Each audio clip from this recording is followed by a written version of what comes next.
Hello and welcome, and a very happy new year to you, and a special welcome to anyone who is joining us for the first time. Now, before we go any further, please make sure you're watching the right video.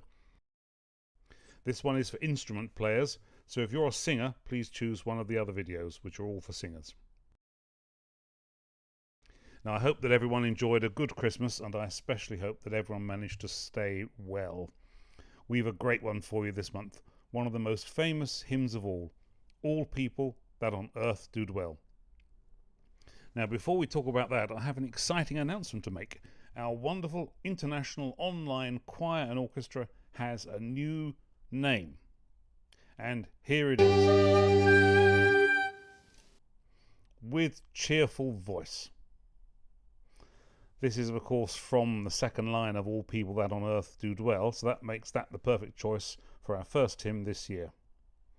Now, we began life in the depths of the COVID lockdown over a year ago, but I believe very much that virtual music will play a regular part in our lives going forward, even when COVID has receded into the past. As regular choirs restart, most of us can only ever be active members of one or at most two choirs. With Cheerful Voice enables us all to sing a particular kind of music we all love without taking up very much of our time and fitting in around our other musical commitments. That works for me, and I very much hope it works for you, and I am looking forward so much to what we're going to sing this year. As always, it will be a combination of great 19th century classics, some of the best known and once forgotten 18th century tunes from the West Gallery era, and a few surprises and some fun stuff on the way. So let's get into our first one for this year. It all goes back to Geneva in the mid-1550s. There was trouble in England. Queen Mary, who reigned from 1553 to 1558, was after the Protestants. Many of them fled to Geneva, and there they came across the French Protestant psalm tradition. Now, words, of course, are from Psalm 100, and they're from the first English language psalter by Sternhold and Hopkins. It remained the standard until Tate and Brady produced their famous new version in 1696.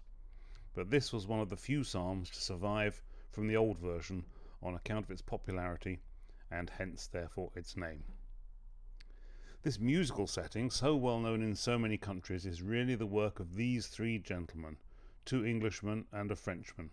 Louis Bourgeois, originally from Lyon in France, had published this tune, and it was first connected to Psalm 100 in an Anglo-Genevan psalm book, and later harmonised by none other than the great John Dowland. It was then included by Thomas Ravenscroft in his psalter in a couple of versions, including his own. Now, because there are a number of versions around, and yet many of us really only know the standard, somewhat simplified version, we decided to put a couple of these in.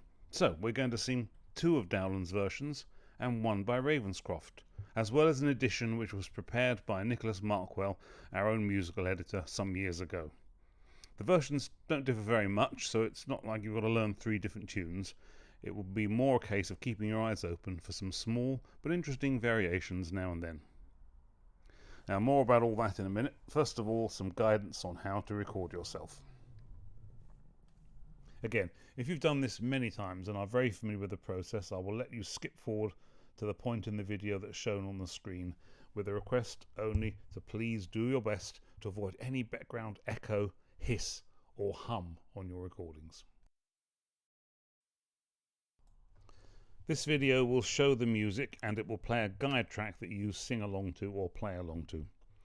Now, if you prefer to sing off a printed score, or if you need an extracted or transposed part because you're an instrument player, these are all available in the Dropbox link that came with the email.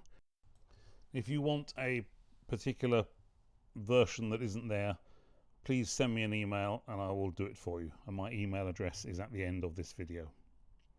So listen to this video on headphones and then record yourself singing or playing into your computer or even your smartphone. We only need an audio. We do not use video. If you are using a smartphone, please hold it a little bit away from you so that we minimize distortion. Try and breathe as noiselessly as possible, especially at the start of each verse, so that we don't get a massive hissing sound. You can do this by starting your breath a few beats earlier and holding your mouth a bit wider. And as I mentioned earlier, please do everything you can to avoid background noise and especially too much echo.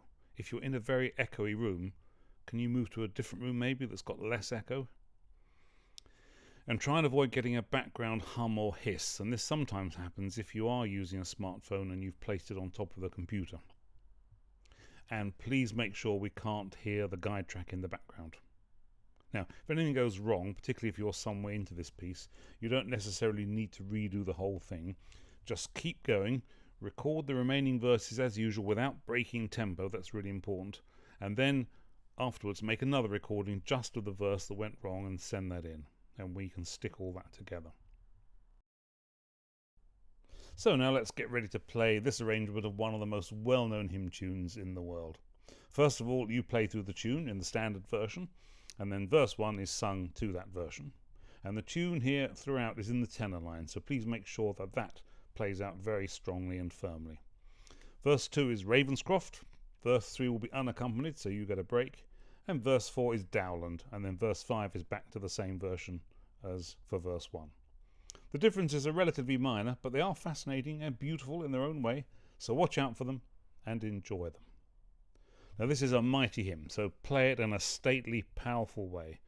There are lots of short runs, and please do these with as much Baroque-style phrasing as you can, where the notes are played in pairs and you lean into the first one and the second one is lighter and shorter. I think most of you know what that's all about. Do that wherever you can. Now, the joy of virtual music is that you can practice as much as you like. So sing or play through these interesting harmonic variations a couple of times, and then when you're ready, come back to this point of the video, settle down, and let us sing. All people that on earth do dwell, sing to the Lord with cheerful voice.